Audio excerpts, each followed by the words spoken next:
So, kain tayo guys.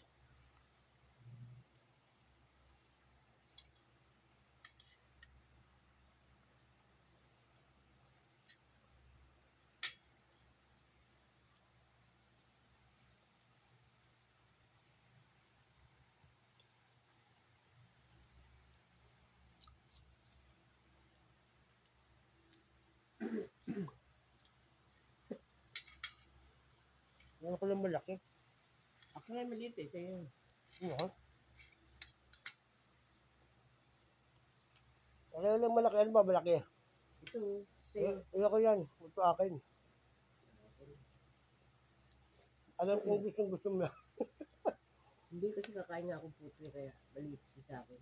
Di kainin mo lahat.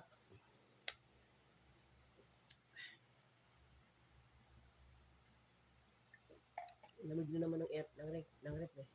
Tama ang lamig oh. Eh, talaga nilinis ko isang araw. Talagang lilinisin yung pati ano nun.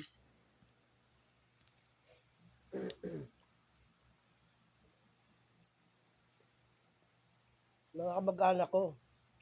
Wala ano no. Wala respeto. Wala salita ng paggalang. Sa bahay naiinggit sila. Pati mga pamangkin ko na ano. So ngayon pakikita ko sila, hindi ko sila kikibuin. So, makinig kayo lahat ha.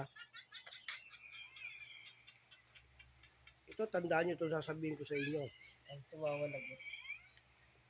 Hindi ko kayo kikibuin kahit kailan. Kahit pumantayan pa ako. Sa ginagawa nyo sa akin, utang inang ina ninyo. Nagkaisa-isa na kayong lahat. Pero hindi alam ng anak ko, ito mapapakinggan to ng anak ko. Sabihin ko sa anak ko na huwag mo lang pagkikibuin yan.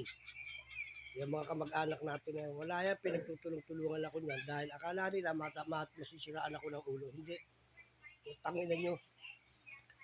Dahil sa bahay na to, naiinggit kayo. Ang nanay ko nagbigay nito sa 10th floor.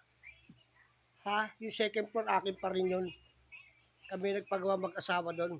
Pader ko yun lahat. Dito, malalaman nyo yung totoo. Kaya pukin ang ina ninyo, napakasama ng ugali nyo. So ngayon, hindi ko na kayo kikibuhin kahit kailan.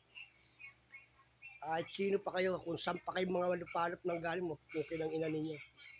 Tandaan nyo yan, wala nang kamag-anak. Itanim nyo na sa batuya sa ano nyo, sa utak nyo. Nagkamali kayo ng hinala, wala kayong aangkinin dito sa bahay ko, kundi ginastusan namin ito ng malaking pera. Kayo, wala, kahit 5, wala. Fuck you. Tandaan niya, post ko to ngayon. Wala nang kamag-anak.